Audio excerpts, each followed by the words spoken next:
Hello everyone and welcome back to another Star Wars figure review. Next up for today we're going to be taking a look at some Clone Wars figures. The first thing that I'm going to give you a look at is a deluxe pack from the Clone Wars line, and it's definitely one of the ones that I was really hoping to get. And now that I've got it, I can honestly say I'm a little bit disappointed.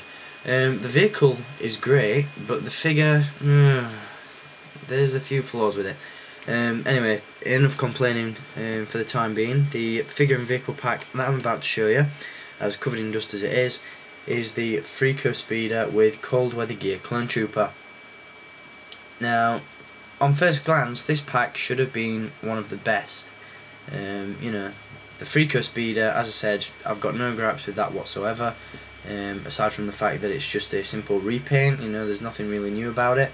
But yeah, the figure that is included just could be a damn sight better, and I'm really hoping that Hasbro go back and rectify that and release it in the carded line. So I'll get on to my likes and dislikes in just a minute, but first up we're going to take a look at the packaging that this one comes in.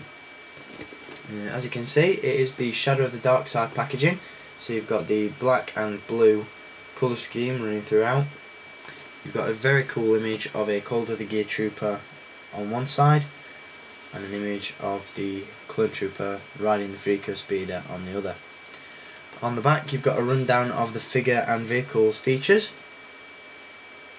as well as other vehicles that are available in the line, and a brief description at the top of the page there. So I'll quickly read from that. A clone trooper rides a Freeco bike on the frozen world of Orto Plutonia. The bike's windscreen shields the driver from wind and snow, and cold weather gear further protects the trooper from the harsh environment. The bike's speed and maneuverability are pushed to their limits when the native Talz launch an attack to defend their homeworld. So there we go, that's the packaging. And obviously, of course, the display scene that you see in the back there does convert into a diorama. So very, very cool. Onto the figure and vehicle. I'll give you a rundown of the vehicle's features first. As you'll already know, this Freeco Speeder is just a simple repaint of the original Freeco Speeder that was released in 2009, which at the time was released with Obi-Wan Kenobi.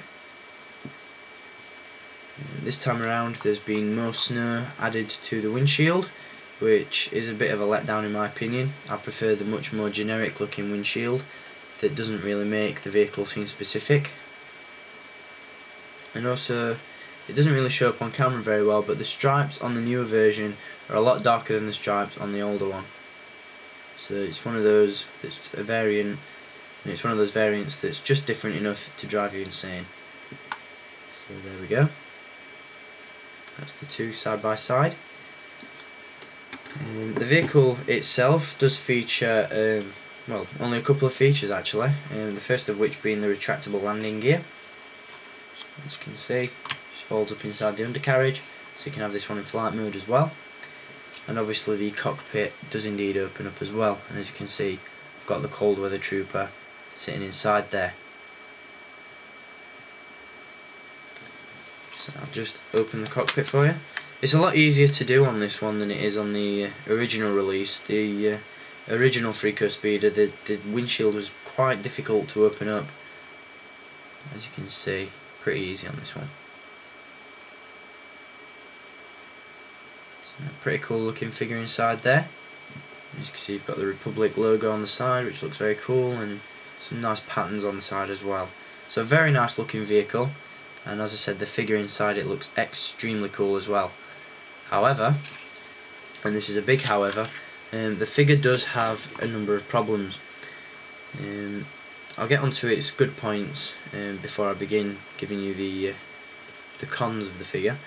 But as you can see, overall this figure is a repaint of the cold weather gear Captain Rex figure. Although as you can see, the Kama has been replaced with a soft goods one. Quite similar to the flamethrower clone trooper, however this material is a lot thinner and a lot less sturdy in my opinion, but as I said, I'll get onto that in just a moment. The figure itself does look very, very cool there, as I'm sure you can see. Nice markings, and I really do love this armour style, so I'm not going to complain about that too much. There's also some nice weathering on the bodysuit and on the armour. Articulation is, pretty good. It's not too bad. He has a ball hinge neck, which is one of those necks that looks up and down as opposed to all around, so you can have him in various positions.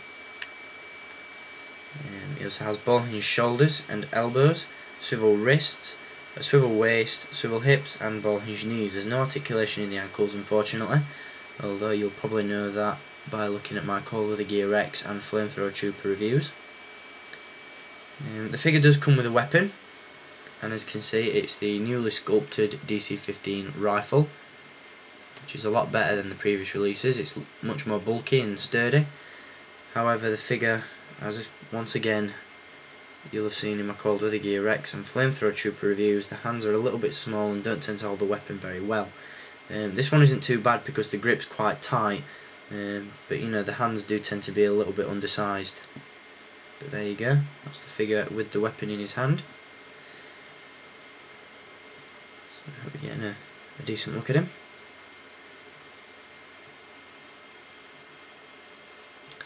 Okay, so now on to the features of the figure that I really don't like too much. I've mentioned this in previous reviews, but I really don't understand why Hasbro have made the top part of the helmet removable. And as you can see, it looks ridiculous with it off, but it does clip into place quite nicely. Also, the shoulder plates are removable, which once again I really don't know why. Quite a few people suggested that maybe it's because Hasbro are planning to release various figures where these can be interchanged. But there's not really any figures out there where you can replace these shoulder pads, and really you wouldn't want to, because Hasbro are just repainting the figures as opposed to only repainting elements of them. So really don't understand that. And also the backpack isn't quite as good as it has been on the Cold Weather Gear X and Flamethrower Clone Trooper figures. When you get this pack, you take the figure out of the packaging and the backpack falls straight off, which is fair enough, that tends to happen. But then you try and put it back in, and the knob that's on the back of the backpack is actually too big for the hole on the figure's back. So you try pushing it in and it just doesn't work. So what I've had to do is actually slice the peg off of the backpack and super glue the backpack into place. Which, don't get me wrong, it's not a bad thing, it still looks alright, but that's something you shouldn't have to do. Hasbro really need to up the quality of their quality control, it would seem. But yeah, that's they're the only real problems I've got. Another one is the fact that due to the material that the camera is made out of, as I said, it's a very soft, very thin material. The way the figure is packaged in the box, the camera is slipped down like a plastic seam, so you've got to try and pull the figure out of it in order to get it out of the packaging. Once again, not a major problem with most figures, but due to the fact that this camera is made out of a very thin material and it's quite stretchy as well, as you can see on the side there, the camera has started to fray, which once again is something that can be overlooked but just shouldn't happen, because Hasbro should put better quality into their figures. But overall, looks wise, he looks fantastic.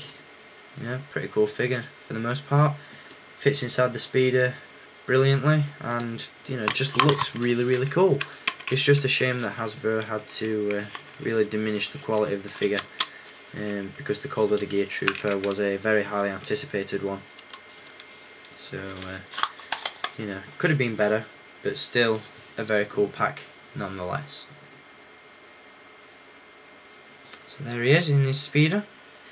Before I forget, as with most of the Clone Wars line so far, this figure and vehicle pack does come with a battle game card and display stand. However, I've forgotten to get it out for this review, and I've left it in the box that's under my bed.